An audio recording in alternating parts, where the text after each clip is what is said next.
When you think of Friday the 13th, what's the first thing that comes to mind? Is it your superstition? For me, it's the machete-wielding serial killer known as Jason Voorhees. I've been a fan of slasher movies for a long time now, and I've always found myself drawn to the Friday the 13th movies. Critics tend to label these movies as glorified filth, but I disagree, as I feel these movies have a lot of entertainment value in them. Today, I'll be going over what I feel are the top 5 best films in the Friday the 13th franchise. Now keep in mind, this is my list, so don't be upset if your favorite didn't make the cut. Also, originally I was going to do a top 13 list, but it turns out there isn't a 13th film in the franchise yet. Yeah, that's right. I'm looking at you, Platinum Dunes. Get off your lazy asses and give it to us, you fuckers! Moving on, here are my top 5 favorite Friday the 13th movies.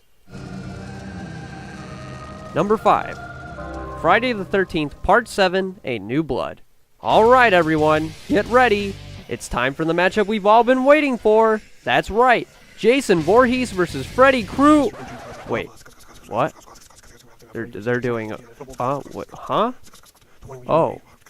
Oh, I see. So Paramount Pictures originally wanted Jason to fight Freddy for the 7th installment in the series. However, New Line Cinema and Paramount couldn't settle on an agreement and the idea was scrapped for the time being. Instead, we got the next best thing. Jason versus Carrie, because everyone wanted to see that! Honestly though, the idea of a girl with telekinetic powers taking on Jason is executed pretty well. Kane Hodder dons the hockey mask for the first time and he takes a beating in arguably one of the best climaxes in the entire series. The only problem though, you have to sit through a bunch of boring crap in order to get to it. This wouldn't be such a big issue if the characters were remotely interesting, but they really lack depth. There's not much depth to them. We're 7 movies into this series and they still can't write good characters? Come on now.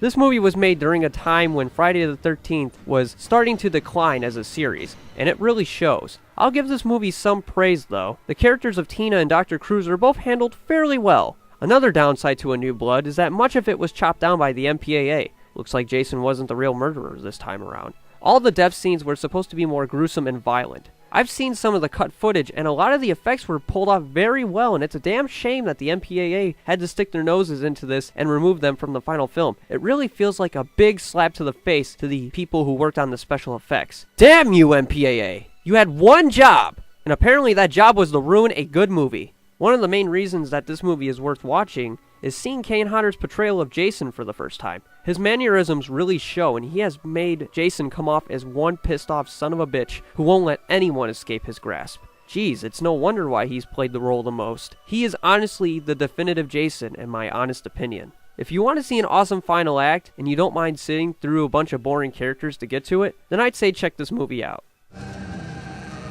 Number 4. Friday the 13th Part 3.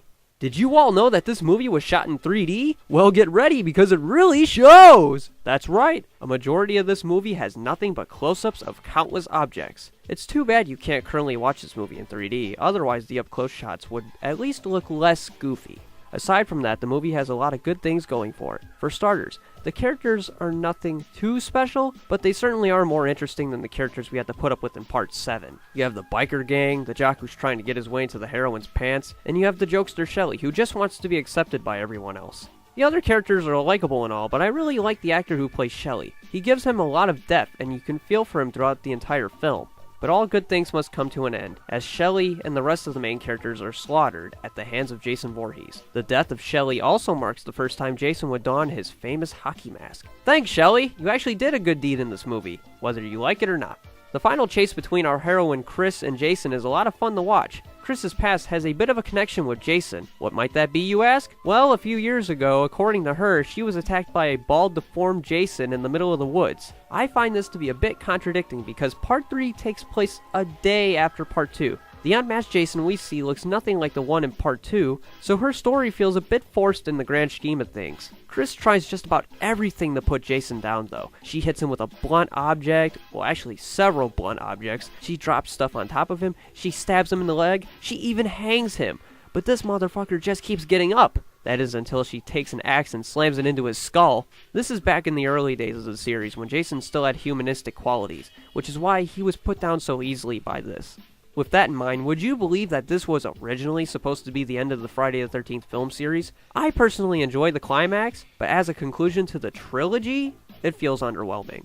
My biggest gripe with this movie is that it doesn't do anything remotely new. It honestly feels like a rehash of Part 2 because it follows the exact same formula. But then again, a lot of the other films in the series do the same thing. It does a good job as a movie. Overall, it's nothing special, yet I find it to be very entertaining. Check it out if you're a fan of the series.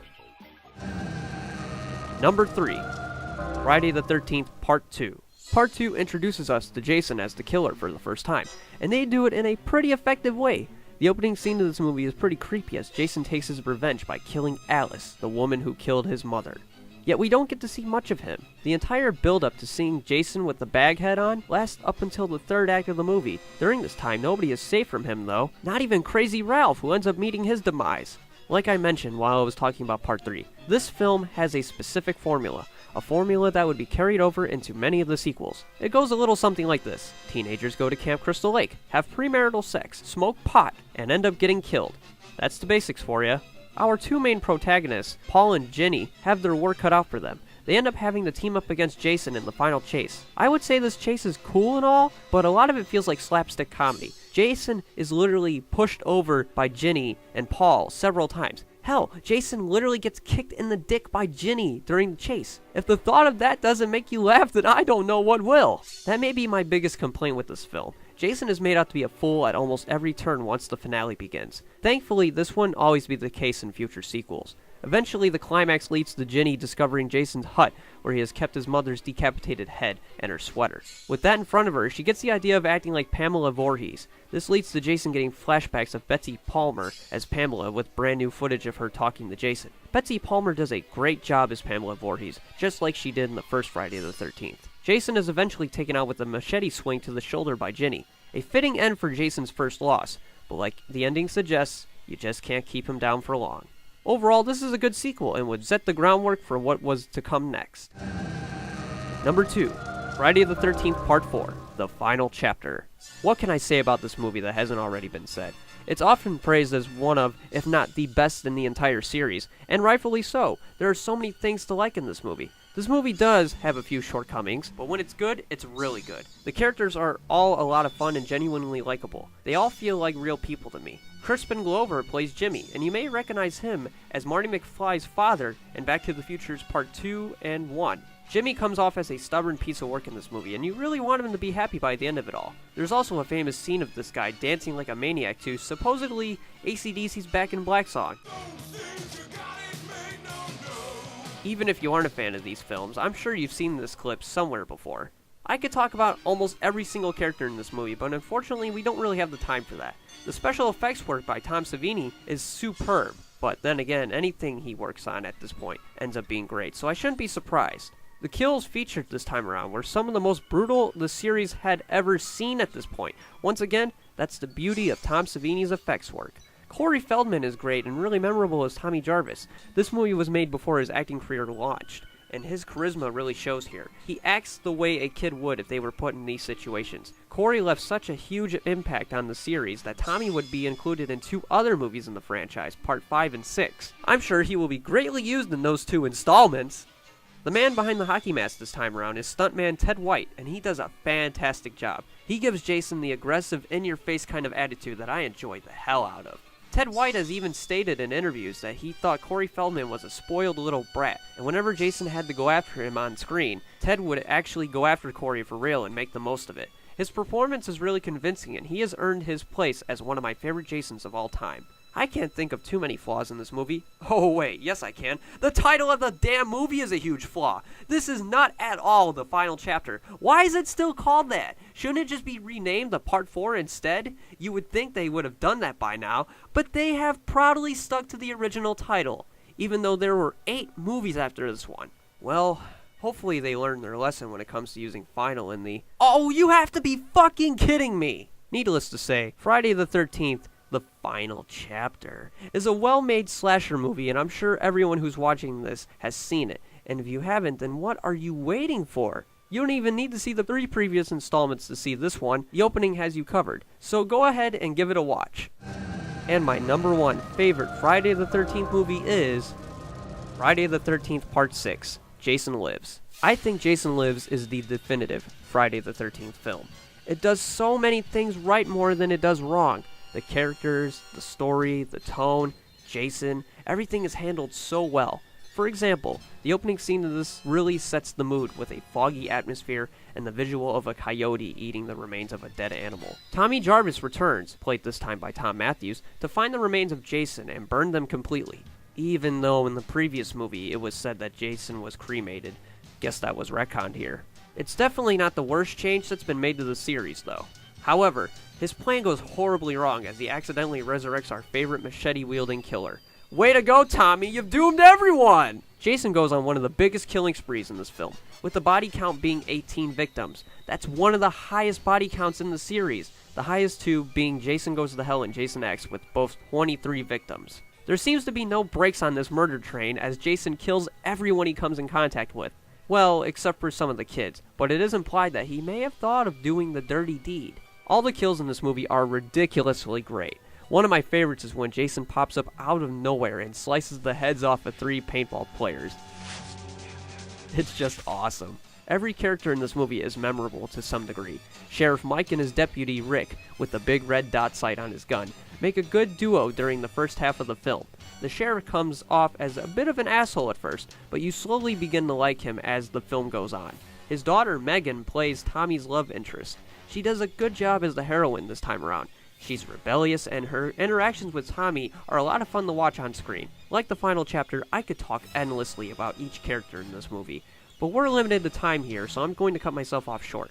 Maybe one day I'll talk about this in more detail. Leave a comment down below if you'd like to see that. One thing I always praise this movie for is its witty dialogue. It's self-aware, and it doesn't take itself too seriously like some of the slasher movies of the past. It has humor when it needs to be, but doesn't overdo it. The filmmakers do a good job of balancing it out. C.J. Graham plays Jason for about 99% of this movie. The 1% is the paintball scene where he is depicted by Dan Bradley. Both stuntmen do a great job as Jason in this movie. I don't have too many complaints about Jason Lives, with the exception of Tommy at times feeling like an afterthought. I don't know if it's because of the way the story plays out or if it has something to do with the actor they chose to play him. All I know is that sometimes he just doesn't feel like the main protagonist. That may just be a nitpick on my part, but it is what it is, I suppose. This movie is a lot of fun, especially when you watch it with a group of friends. You know it's a good movie when people who aren't big fans of the series can find a lot of enjoyment with it. It takes the basic formula that we're used to and makes the most of it with enjoyable characters and over-the-top death scenes. And that is why Friday the 13th Part 6, Jason Lives, is my favorite Friday the 13th movie.